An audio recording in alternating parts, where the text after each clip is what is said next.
और अब बात करते हैं जोशीमठ पर आए संकट को लेकर। दरार की दहशत और पलायन के दर्द से जूझ रहे जोशीमठ में हर पल संकट बढ़ता ही जा रहा है। जोशीमठ के कई घरों में दरारें चौड़ी हो गई हैं और भू धसाव की वजह से जोशीमठ औली को जोड़ने वाली रोपवे के प्लेटफॉर्म में भी दरार आ गई है। रोपवे प्लेटफॉर्म में दरारें कल रात से आनी शुरू हुई हैं, जो धीरे धीरे बढ़ती जा रही हैं। वहीं तो आप देख सकते हैं कि ये वो रोपवे जिसके जरिए लोग जोशीमठ से औली तक जाते थे, जो कि स्कीइंग के लिए, विंटर स्पोर्ट के लिए एक बहुत ही फेवरेट डेस्टिनेशन है। जोशीमठ के जिन गांवों में दरारें चौड़ी होती जा रही हैं, वहां वैज्ञानिकों और इंजीनियर्स की टीम भी लगातार पहुंच रही है। थोड़ी देर पहले इंजीनियर्स की टीम ने जोशीमठ में दरार वाले घरों का निरीक्षण किया। एक्सपर्ट की टीम पता लगा रही है कि दरार चौड़ी क्यों हो रही है और इसका समाधान क्या है। तो ये रोपवे है जो जोशीमठ से औली को जोड़ती है। वहां पर बताया जा रहा है इसका जो प्लेटफॉर्म है, उस प्लेटफॉर्म पर भी अब दरारें आने लगी हैं, जो एक बड़ा खतरा है, क्योंकि इसी रोपवे के जरिए लोग जोशीमठ से औली तक का सफर तय करते थे। बहुत ही पॉपुलर डेस्टिनेशन है विंटर स्पोर्ट्स के लिए, और खास तौर पे अब जो सीजन शुरू हो रहा है, इस सीजन के दौरान अगर जोशीमठ में जो हालात बने हैं, उससे आप समझ सकते हैं कि जो लोगों का रोजगार टूरिज्म पर डिपेंड करता है, वो अब कितना प्रभावित हुआ है। मुझे ये लगता है कि जहां जहां पर क्रैक आए हैं वहां पर स्थिति, जो घर हैं उनकी स्थिति ठीक नहीं है, और जिसको कि ऑलरेडी जो है रिहेबिलिटेट उन लोगों को कर दिया गया है सरकार की ओर से भी। लेकिन जहां तक मेरा प्रश्न है कि बीच वाला जो पार्ट ये है, जो कि जो सर्कुलर वाली बात हम कर रहे हैं, वहां पर अभी कोई भी ऐसी शिकायतें नहीं है, अन्ना हमने देखी। ये तो हम देख रहे हैं, ये विजुअल भी है और धंस भी रहा है, ये भी हम देख रहे हैं। लेकिन अब ये जो है कि धंसना कितना तक रहेगा, क्या कितना आगे बढ़ेगा, इसका आकलन करना जो है सबसे बड़ा महत्वपूर्ण है।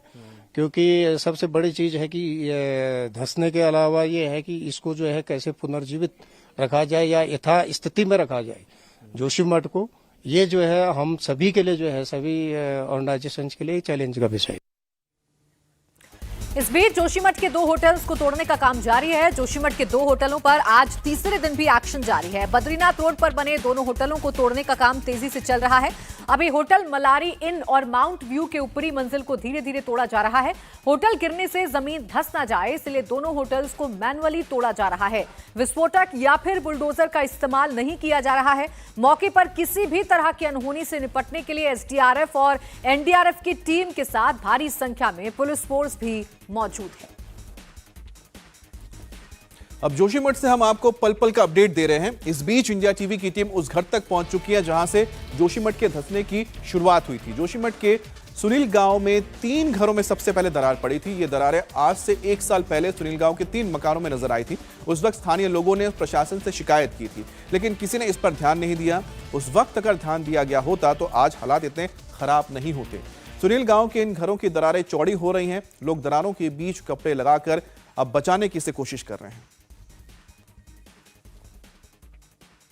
बसे सुनील गांव में 1 साल पहले 3 मकानों में अचानक से दरार आई थी। परिवार के लोगों ने प्रशासन से शिकायत की, लेकिन किसी ने सुध नहीं ली, और आज 1 साल बाद ये हालात हैं कि पूरे जोशीमठ में ज्यादातर घरों में मोटी मोटी दरारें आ गई हैं। लोग बेघर हो गए हैं। ये तस्वीरें हम आपको दिखा रहे हैं। सुनील गांव जो है वहां का ये मकान है, जहां पर 1 साल पहले इस तरीके से दरार आई थी। पूरा का पूरा मकान जो है वो बीच में से क्रैक हो गया है। परिवार के लोग रात भर पास के किसी होटल में जाके रहते हैं और दिन में अपने इस घर में वापस आ जाते हैं। 1 साल पहले अगर ध्यान दिया गया होता प्रशासन की तरफ से, तो शायद आज जोशीमठ के इस तरीके के हालात नहीं होते। अंदर की तस्वीरें और भी ज्यादा चौंकाने और डराने वाली हैं। ये तस्वीरें आप देख लीजिए। 1 साल पहले जो दरारें आई थी इस घर में, आज वो और ज्यादा चौड़ी हो गई हैं और ज्यादा बढ़ गई हैं।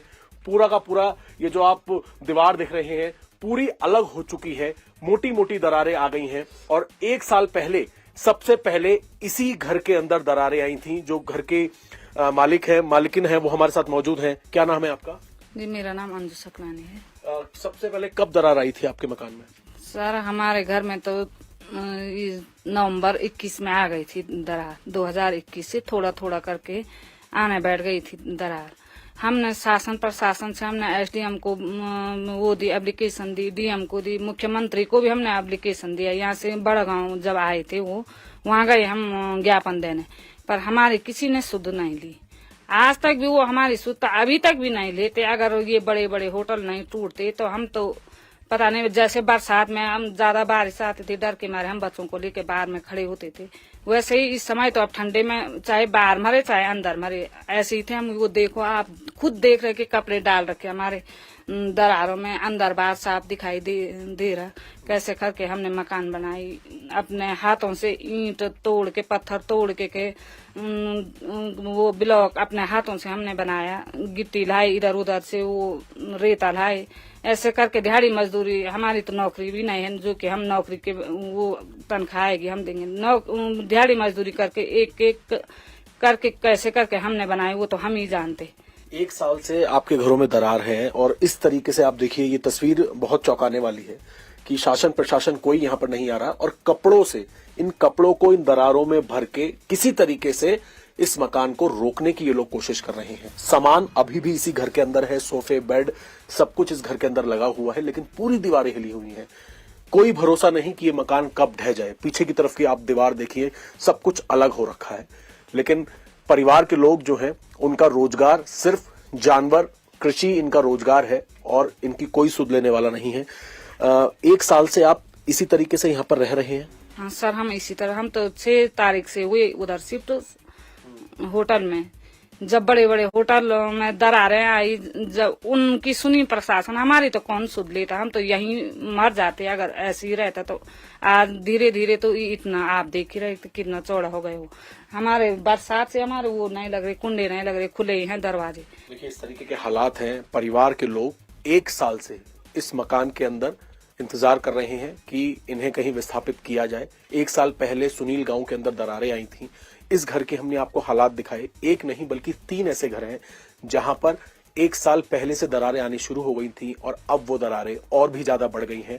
परिवार के लोग मांग कर रहे हैं कि उन्हें एक तो दूसरी जगह कोई ठिकाना दिया जाए, साथ ही इन लोगों को मुआवजा भी दिया जाए ताकि अपनी जिंदगी ये दोबारा से शुरू कर सकें।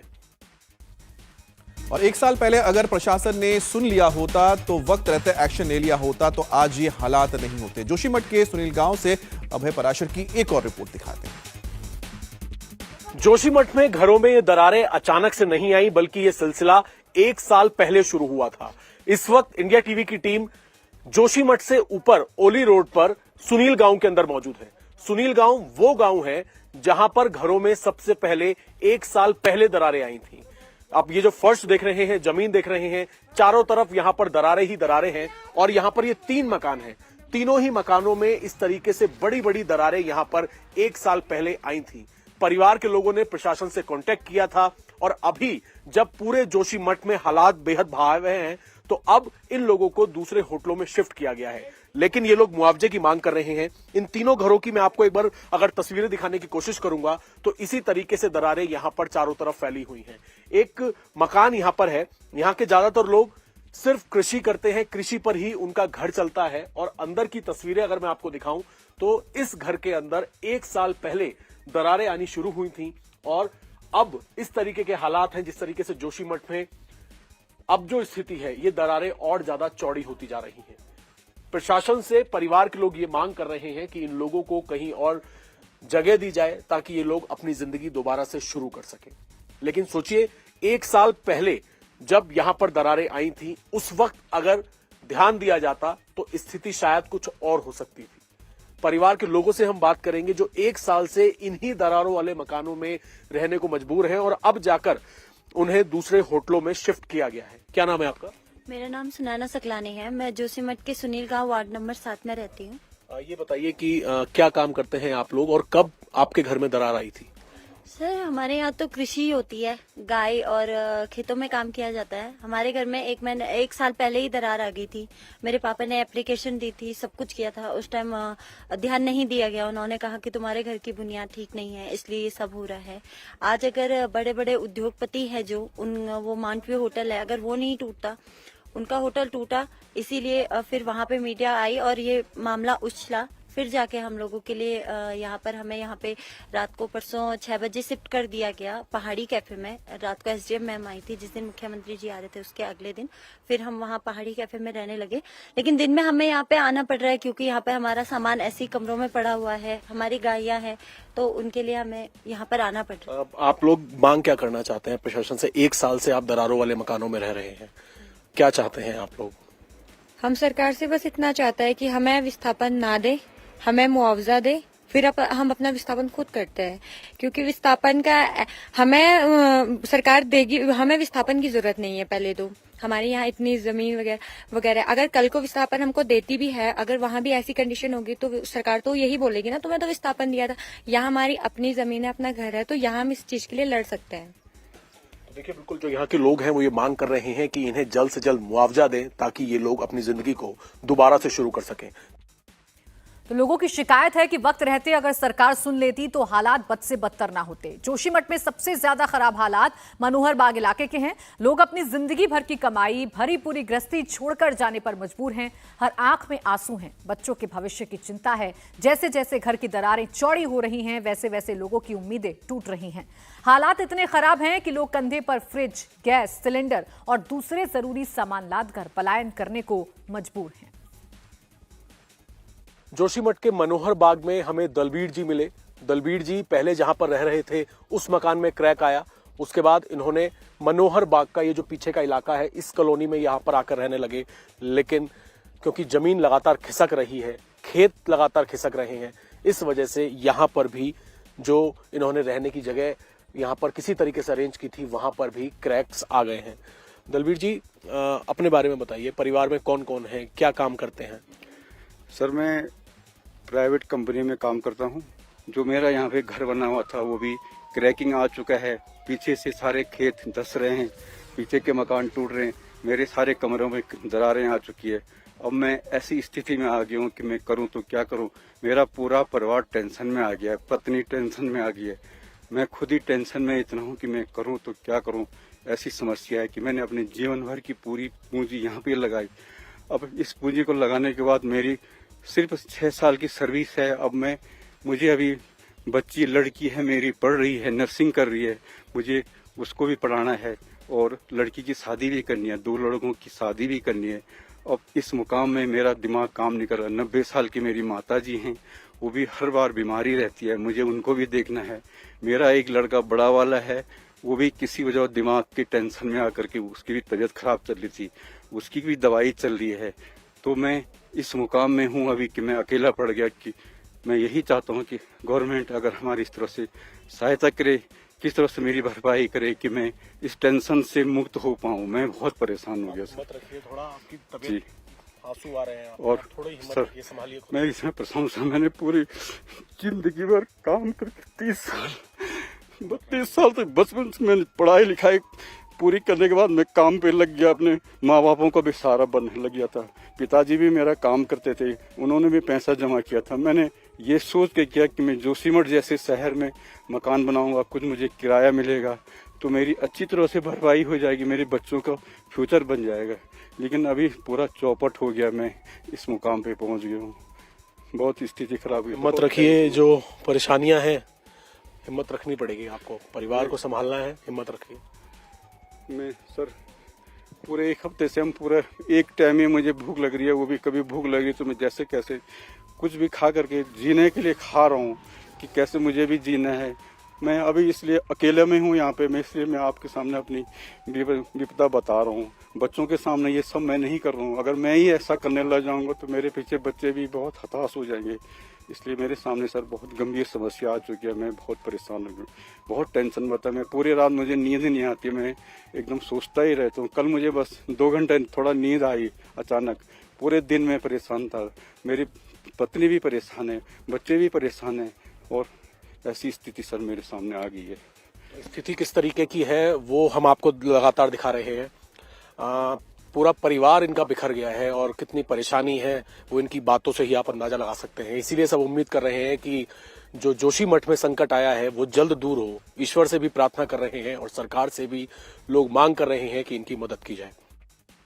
और जोशीमठ में कई ऐसे लोग भी हैं जिन्होंने अपनी पूरी जिंदगी देश की सेवा में लगा दी। कई साल तक सेना में नौकरी की, वहां से जो कुछ भी बचत की उससे उन्होंने अपने और अपने परिवार के लिए घर बनाया। लेकिन आज उनकी आंखों के सामने उनका ये घर दरक रहा है। देखिए ऐसे ही रिटायर्ड फौजी की दर्द भरी दास्तां। हमारे साथ कुंवर सिंह जी हैं जो कि आर्मी से रिटायर हैं और रिटायरमेंट के बाद अचानक से जो उत्तराखंड के अंदर जोशीमठ में जो अचानक से दरारें आई, मकान गिरने शुरू हुए। उसमें सिंहधार में इनका भी मकान था जो पूरी तरीके से डैमेज हो गया है। कैसे अब ये दोबारा से मकान बनाएंगे, परिवार को लेकर, भविष्य को लेकर बहुत चिंताएं हैं। कुंवर जी, आप आर्मी से रिटायर हैं? हाँ सर, मैं आर्मी से रिटायर हूँ और मैंने 24 साल आर्मी में जो है नौकरी करी है। नौकरी करने के बाद जो है घर बनाया और बाकी क्या कुछ नहीं किया। नौकरी के जितने पैसे थे 24 साल में कमाया था वो सारा मकान पे लगा दिया है। आज हम जो है बुरी तरह से जो है खत्म हो चुके हैं। मतलब इंडिया टीवी हर वक्त हर जगह डाउनलोड करने के लिए सर्च करें India TV news Google play store या ऐप स्टोर पर।